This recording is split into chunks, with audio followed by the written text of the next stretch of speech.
Hello, welcome to Dr. Will's History Road Trip. We're back for part two of the discussion episode on the Federalist Party.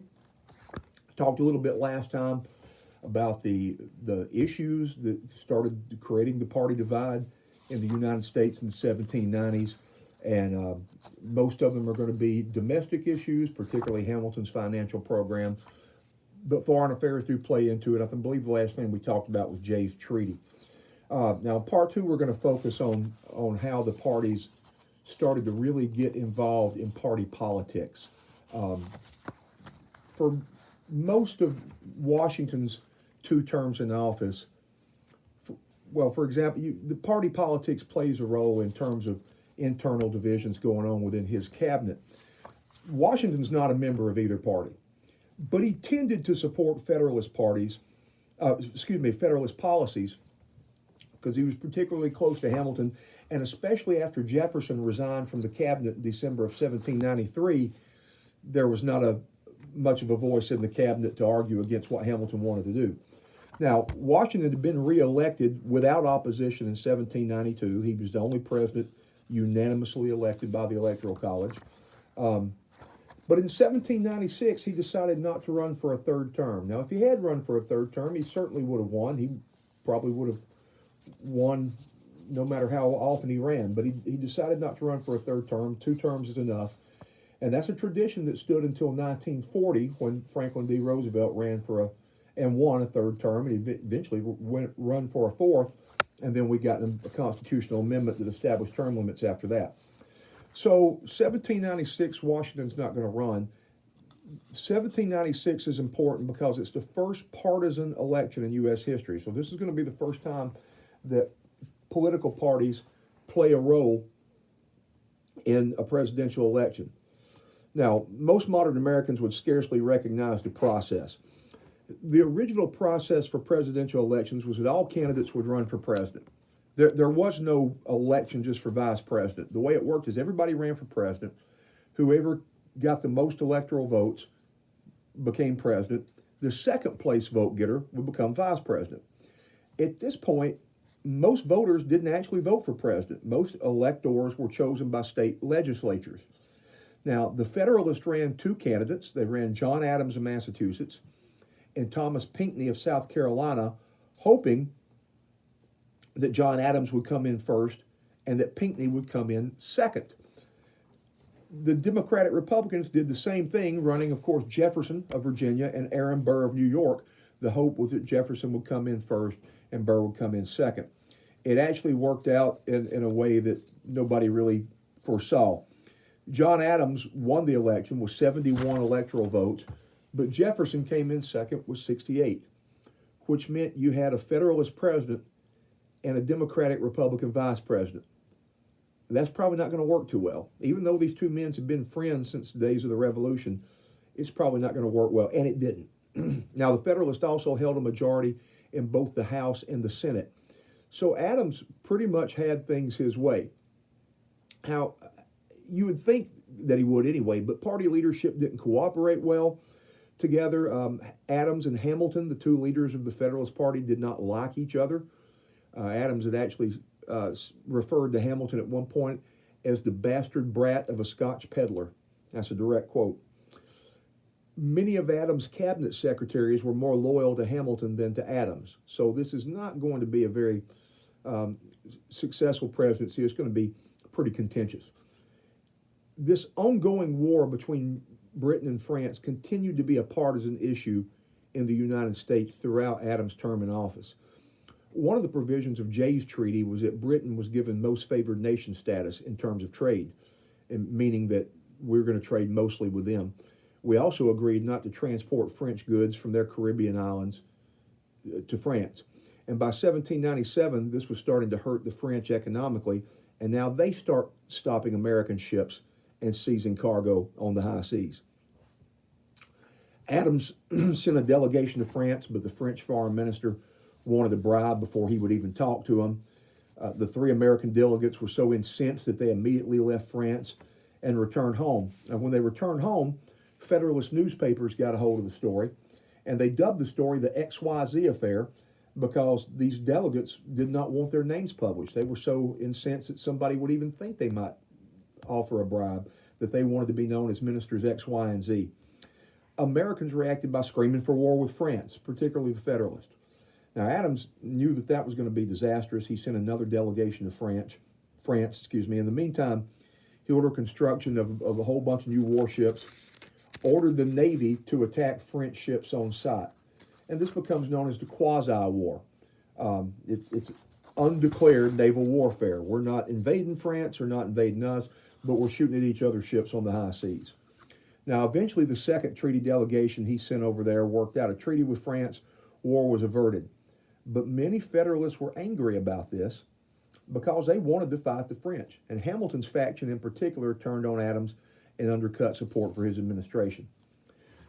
As if that wasn't enough, Adams and the Federalist Congress did a fine job undercutting their own support with the passage of two laws in 1798, or two sets of laws rather, known as the Alien and Sedition Acts.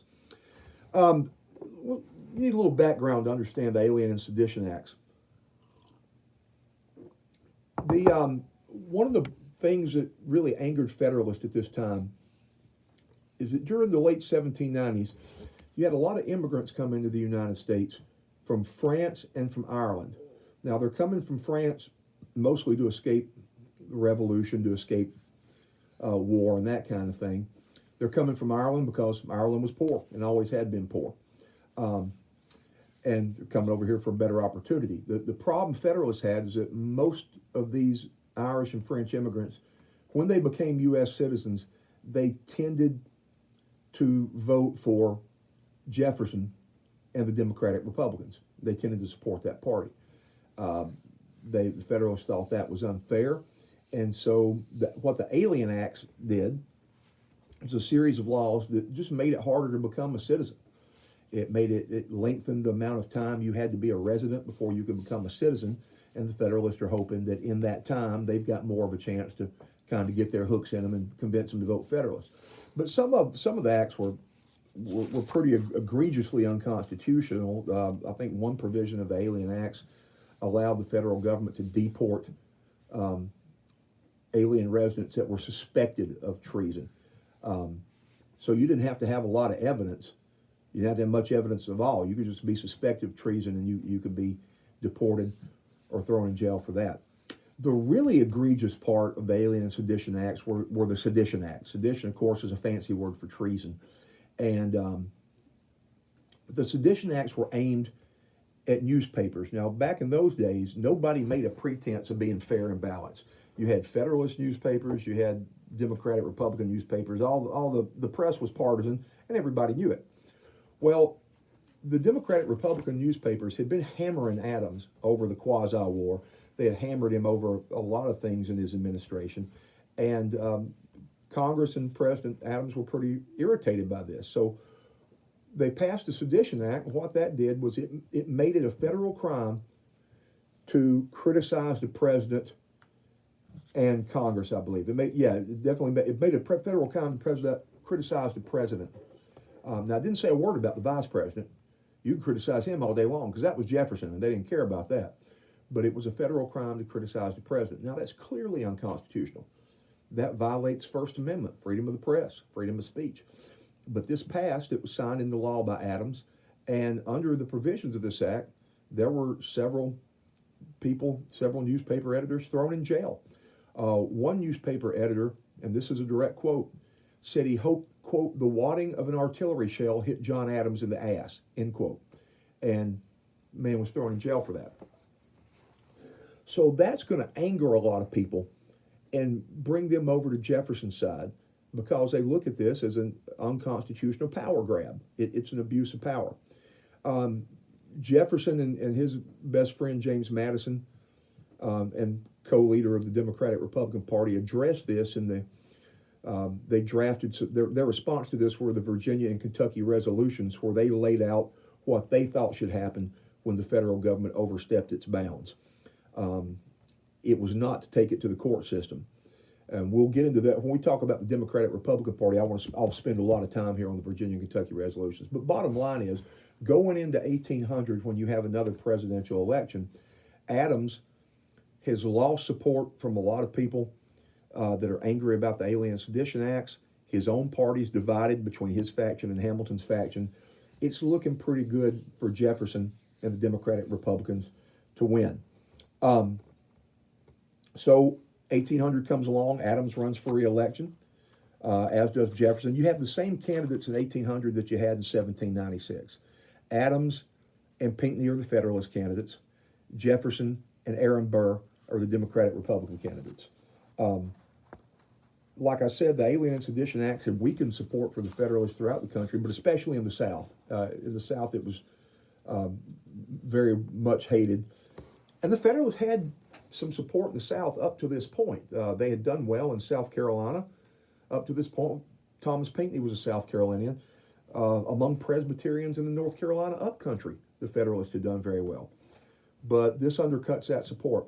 Now, Thomas Jefferson won this election with 73 electoral votes. John Adams had 65. There were some shenanigans in this election.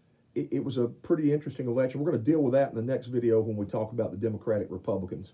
But just suffice it to say, for our purposes right now, the Democratic Republicans win the presidency under Jefferson, and they also win control of both houses of Congress. The only branch of government the Federalists maintained was the judicial branch, because there's not a term of office for federal judges. They're in for life or good behavior.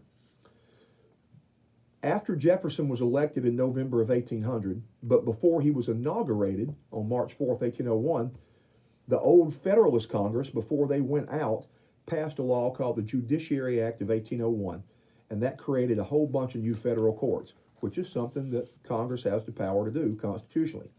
Of course, if you have new courts, you need new judges to preside over them. Who appoints federal judges? Well, the president does. The Senate has to confirm them. Well, guess who Adams appointed? He appoints a bunch of Federalists. And the old Federalist Senate confirmed those judges before they went out of power. It's a pretty smart political move. They controlled the one branch of government they were still able to control.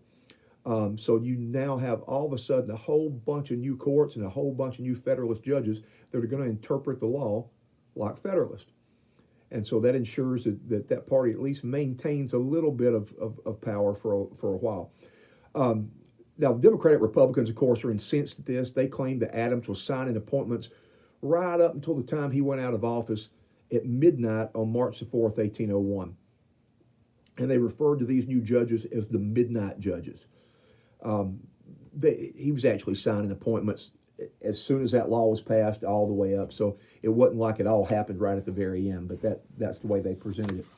Now, the most important of these new appointments was a man named John Marshall. Marshall had been Adams' Secretary of State, and Adams appointed him to be Chief Justice, and he was one of these late appointments.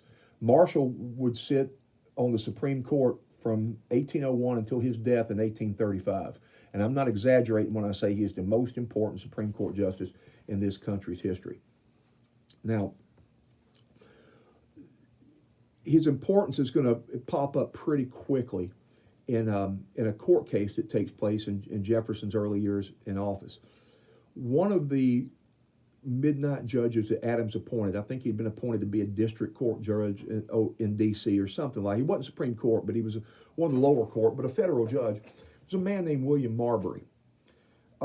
Marbury never got his commission. The way this worked is that you were appointed to be a judge. You got an official commission from the president, and that was your license to take your new job.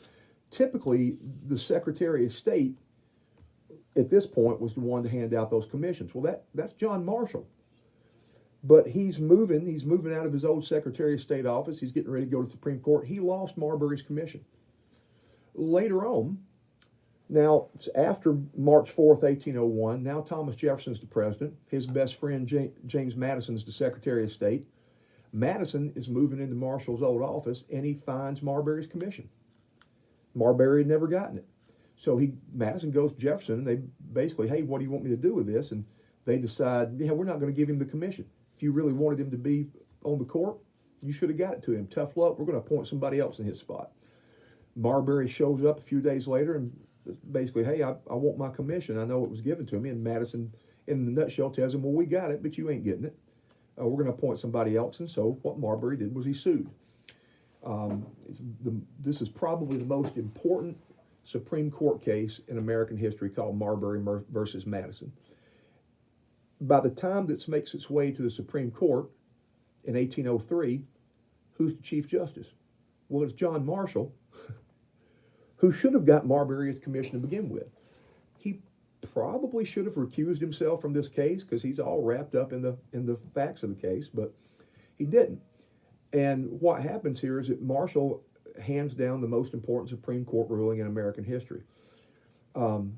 He rules, what Marbury wanted was a court order for Madison to give him the commission. And Marshall ruled that the Supreme Court didn't have that power. He said that it was unconstitutional because it would have violated the separation of powers doctrine in the Constitution.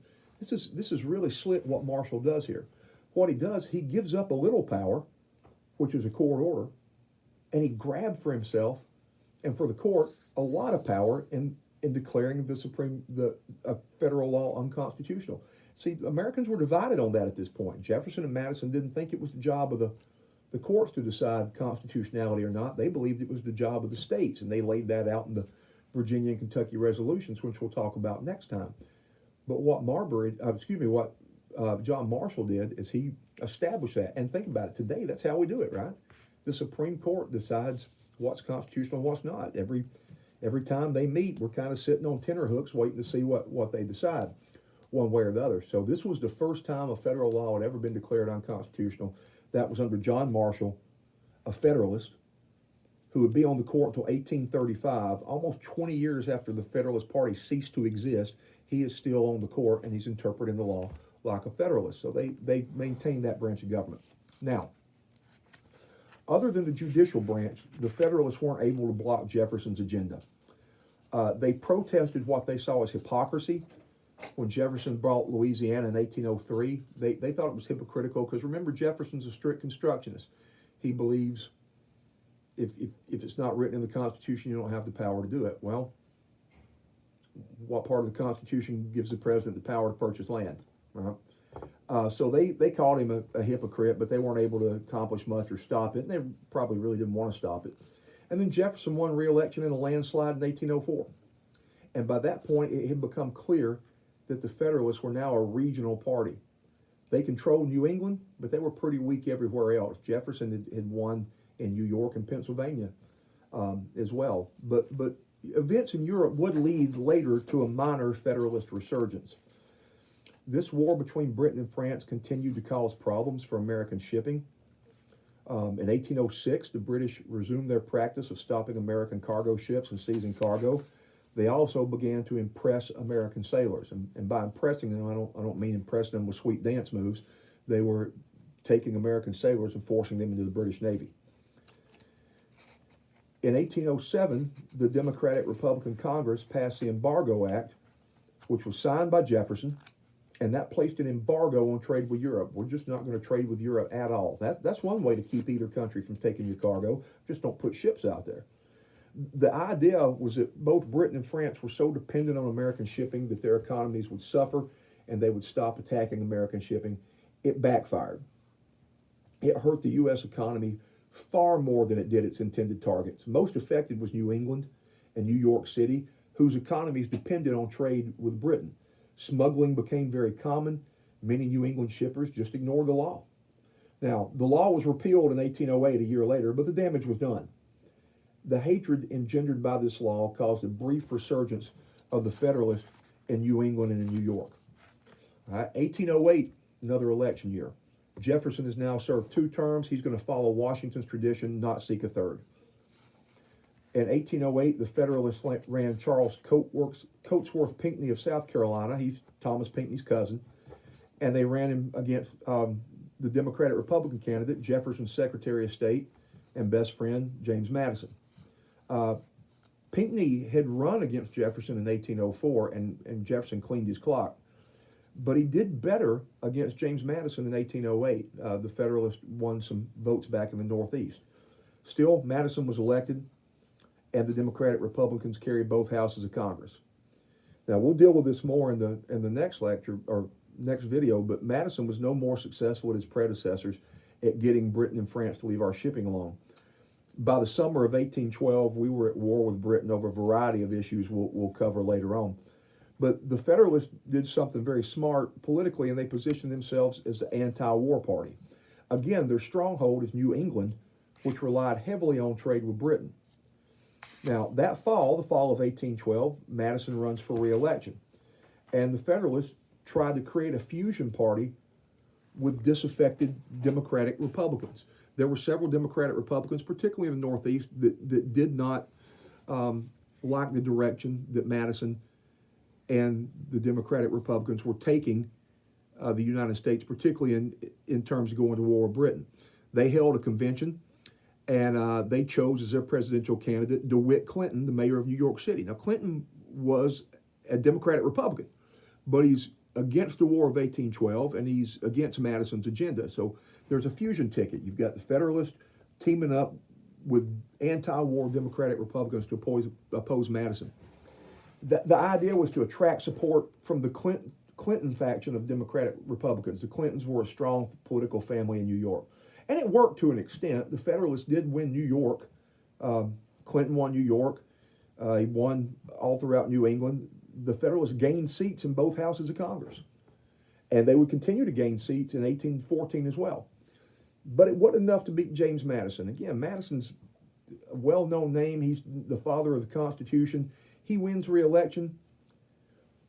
But they set themselves up to make a comeback in 1816. There's widespread discontent with the War of 1812 in the Northeast, and the Federalists are going to be in a good position to make a comeback in 1816 in that presidential election. And then they screwed it all up. And that's what we'll cover next time. Again, thanks for tuning in today on Dr. Will's History Road Trip. I'll see you on the road. I hope you enjoyed this edition of Dr. Will's History Road Trip. If you like what I'm doing and want to continue following, please subscribe to my channel and click the notification button so you'll get updates when I post new content. Also, please consider supporting me via PayPal, Venmo, or CashApp. Your support will enable me to go to interesting places and film them and talk about them with you. Feel free to suggest locations that you might like to see me visit in the comments below. Thank you very much, and I'll see you on the road.